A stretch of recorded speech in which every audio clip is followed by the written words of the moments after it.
마지막 때에 세상을 이기는 자여 내게로 오라.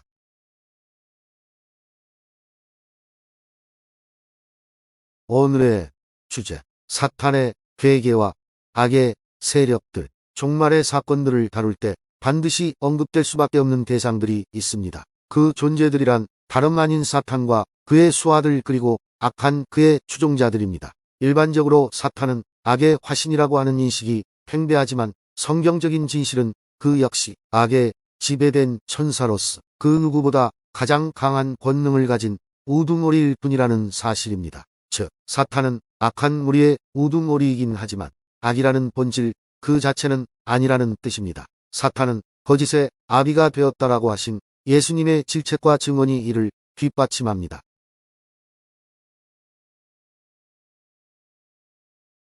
요한복음 8장 44절에 기록되어 있듯이 마귀라고도 불리우는 사탄은 스스로도 죄를 저지르고 또한 다른 존재들에게 죄를 전염시키는 존재이지 죄라는 개념 그 자체는 아닙니다. 예수님은 마귀가 저지른 죄악들 중 대표적으로 살인과 거짓을 거론하셨습니다. 마귀가 죄를 저지르는 존재인 이유는 그 안에 진리가 없기 때문이라는 치명적인 사실 또한 명확하게 지적하셨음을 새겨둬야 할 것입니다. 따라서 요한복음 8장 44절을 기준으로 정의한다면 마귀뿐 아니라 사람들에게도 해당하는 성경적 진리는 바로 내면에 진리가 없는 존재는 악하다라는 것입니다. 여기서 언급된 진리란 명확하게도 하나님의 말씀이며 태초에 하나님의 창조사역에 동역하셨던 그 말씀이시며 예수 그리스도 그 자신인 것입니다. 그래서 요한 복음은 태초에 말씀이 계시니라. 그 말씀이 하나님과 함께 계셨으니 그 말씀은 곧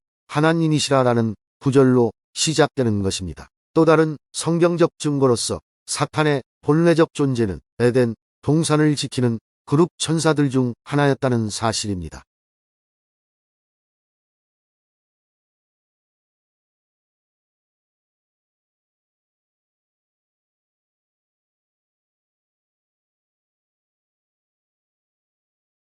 에스겔 28장의 내용에 따르면 사탄은 본래 소고와 비파를 연주하는 지혜가 가득하며 경영할 수도 없이 아름다운 영적 존재, 즉 최상위급 천사로서 창조되었다는 사실입니다. 하나님은 그를 에덴 동산에 배치하셨음을 알 수 있는데 아마도 거기서 하나님과 아담의 교제, 흥과 분위기를 띄워주는 역할을 하도록 연주자 혹은 악기장이라는 직분을 배정받았을 가능성도 있습니다. 영적 존재로서 창조된 그의 실체는 무천사들보다 지위가 상당히 높은 그룹 천사였다는 사실도 기록되어 있습니다. 그것도 다름 아닌 하나님의 보좌나 불의 도를 덮는 이였던 것입니다. 그런 그가 창조된 후 어느 시기까지는 하나님 앞에 온전했었다는 사실 또한 분명히 적시되어 있는 것이지요. 그런데 어느 때부터인가 그의 죄성이 드러나게 되었던 사실이 에스겔 28장에 폭로되어 있는 것입니다.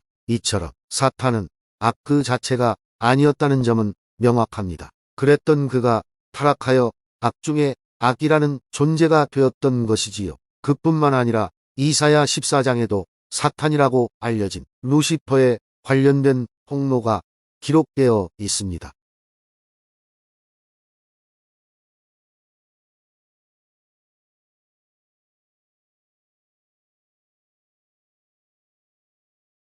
이사야 14장 14절에 기록되어 있듯이 지극히 높은 자와 같아지리라라고 하는 사탄의 교만과 야망은 하나님에 대한 불순종과 반역이라는 행동으로 이어졌다는 사실을 알 수 있습니다. 그렇게 타락하였던 사탄은 악한 모든 존재들의 아버지이자 우두머리가 되어 하늘의 무천사들을 꼬드겨 하나님께 반기를 들고 아담과 하와를 꿰어 그들도 불순종의 죄에 동참하게 한 것으로도 모자라 지금까지도 줄곧 삼킬 자를 찾아 괴계를 부리고 있는 것입니다.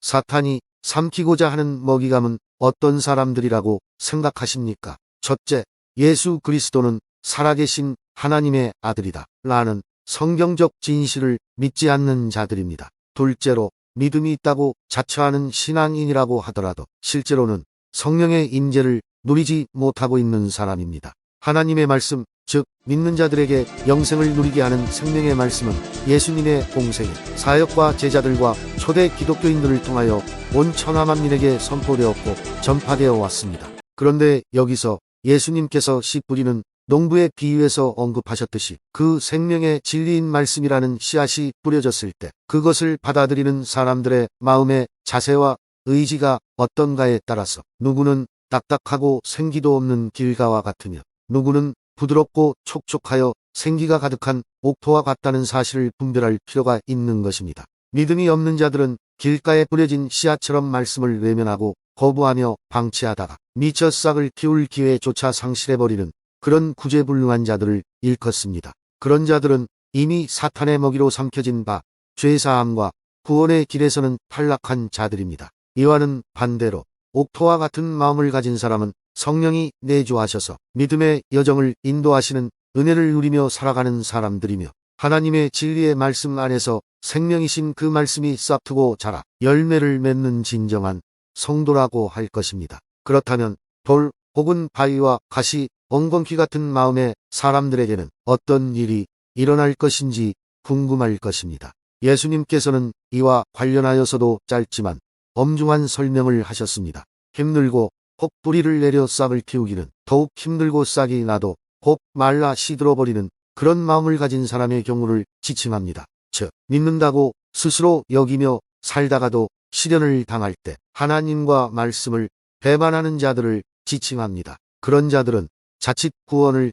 상실할 가능성이 매우 높습니다. 엉겅퀴와 같은 마음의 사람은 시련과 유혹을 당할 때마다 굳건히 이겨내지 못하고 휘둘려 지치고 쓰러지는 삶을 사는 사람들을 지칭하는데 말씀이 뿌리내려 싹트고 열매를 맺어가는 과정을 스스로도 못 믿어하며 주위 환경에만 매달려 우왕좌왕하여 성령의 이끄시는 음성을 듣지도 못할 가능성이 큰 경우의 사람들인 것입니다. 이러한 사람들일수록 하나님을 아는 지식이 매우 부족하고 성령의 열매를 맺는 일도 매우 더디거나 부실할 수밖에 없습니다. 성령의 임재는 믿는 자들에게서 결실로 나타나는 열매 즉 성령의 열매들로 입증됩니다. 지금까지 설명드린 내용들을 이해를 하셨다면 종말의 때를 살아가는 참 신앙인들에게 권고하시는 하나님의 말씀을 되새겨 보고자 합니다. 살펴볼 성경 말씀은 베드로 전서 5장 8절과 9절입니다.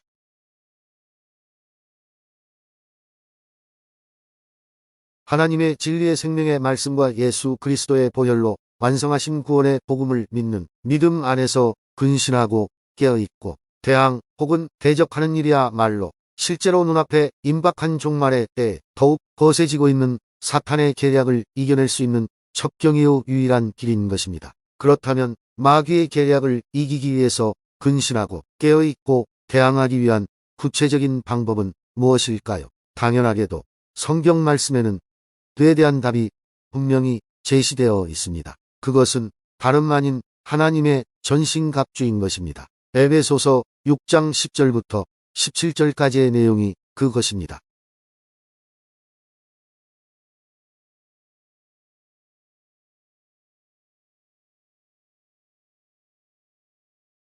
요약하자면 진리의 허리띠, 의의 배, 흉배, 평안의 복음이 준비되어 있는 신발, 구원의 투구, 믿음의 방패, 그리고 성령의 검, 하나님의 말씀입니다. 이와 같이 6가지의 방어구와 무기를 제대로 갖추고 마귀의 괴계에 대항하여야만 믿음의 영적 싸움에서 승리할 수 있다는 사실을 깨달아야 한다는 것입니다. 이와 더불어서 항상 기도에 힘쓰며 감사와 기쁨으로 살아가는 신앙생활을 유지함으로써 구원받은 자들의 승리를 향한 전진이 가능할 것입니다. 이와 같은 의미와 직결된 예수님의 말씀을 인용하면서 오늘의 비디오를 마치고자 합니다.